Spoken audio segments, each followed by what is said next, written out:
Mice at Center Ice, Chapter 13, The Challenge. Benny tacked a sign over the snack bar door. Sunday morning, 1 a.m. sharp, Championship Cheddar Cup game. Everyone welcome. Refreshments, free. Admission, free. The next evening, mouse hockey players from outside who had heard the news came to try out for the championship team. Benny was happy to see Howie Squeaker, a respected veteran of hockey, among the hopefuls. An added surprise was a Russian import named Malenki. Malenki had come to the country in a duffel bag of a visiting Russian hockey player who had defected during a Team Canada game. The duffel bag had been left on a train in Le Métro by the Russian player. It had been at the Atwater station. Malenki had heard about the Championship Cheddar Cup game from a Métro mouse. Together they had braved the tunnel work of Westmount Square to come and fight for the Cheddar Cup at the Forum. Benny led the mice through the drills. As they skated backwards, Benny noted the best skaters. Then they practiced rushes against the goalie. The Big M and Malenki played the best defense. No forward from the great outdoors were better than Figaro, except perhaps Howie Squeaker. Benny put Squeaker, Figaro, and himself down on the first line of one team. He also chose second and third lines and extra defense. Tension mounted as they practiced hour after hour for the big game. So far, the rink rats hadn't come near the ice. At last, Saturday night arrived. Benny, Pepe, and Figaro took up their regulation box seats to watch the Canadians and the Leafs in the last game of the Stanley Cup playoffs. They waved to Rafaela, Mizzy, and Anne-Marie, who were peeking out from the broadcast booth.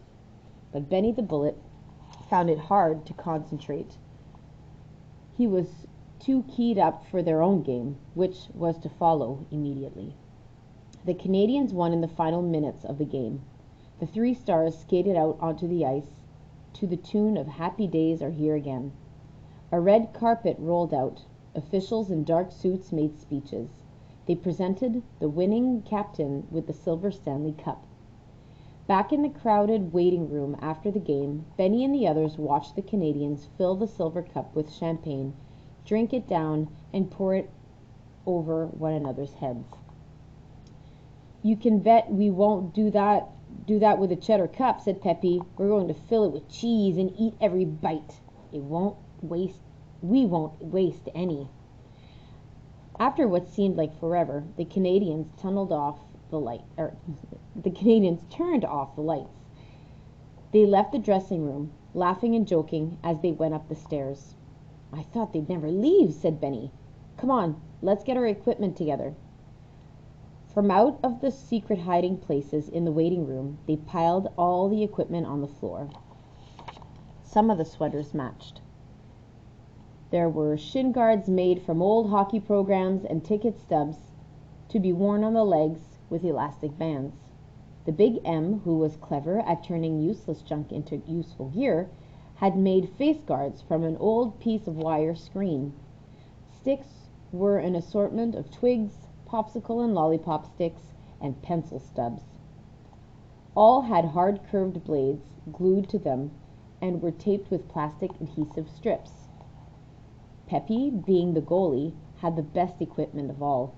He had gnawed through a spot in a goalie pad and managed to take out just enough deer hair for his own pads.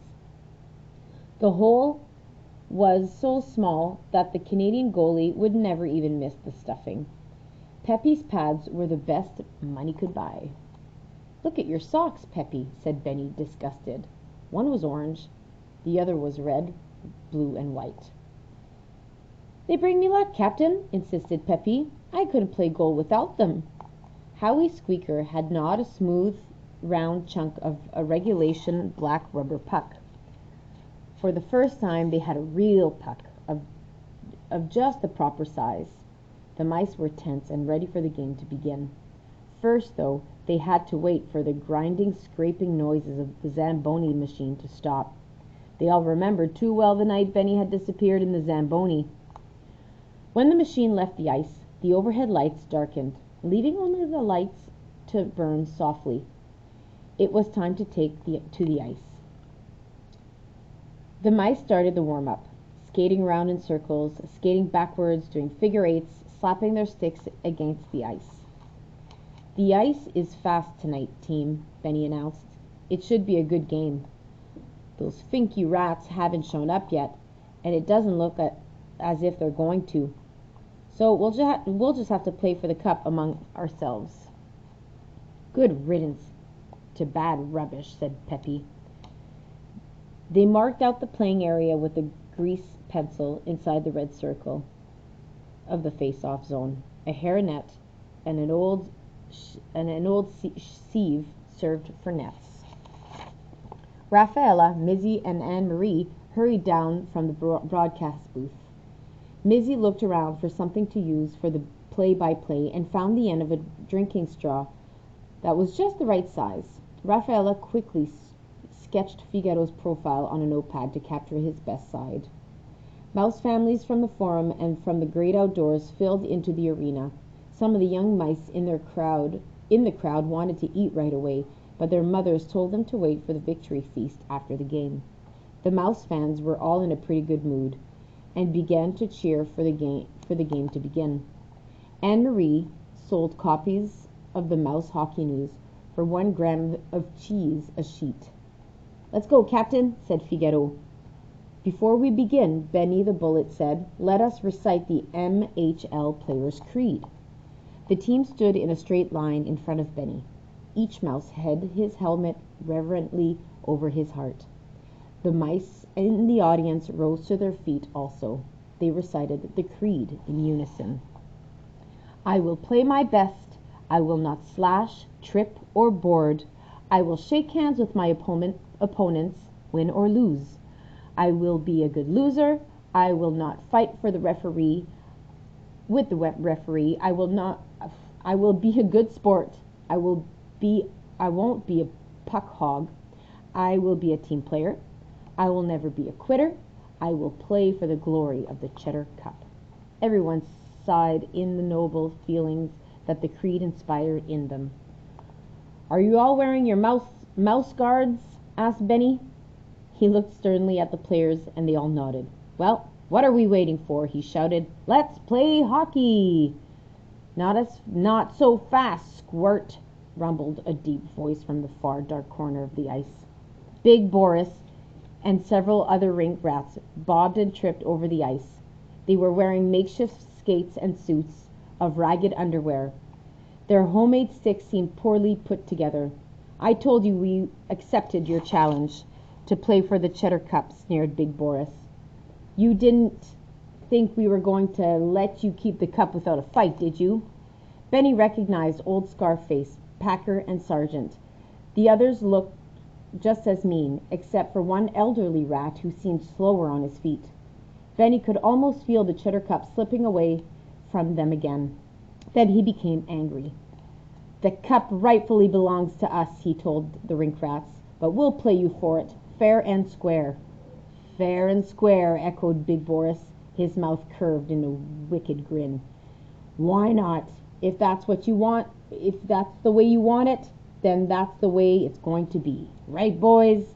The rink rats nodded nervously. "But I thought you said you would do anything we want to them, boss," Packer stuttered.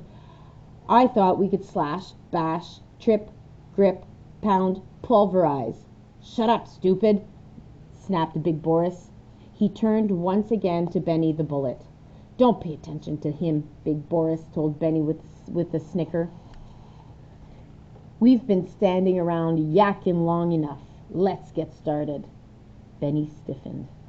This would be the hardest task he and the other mice would ever have to face. "We're ready," he said in a slow, steady voice, "for anything."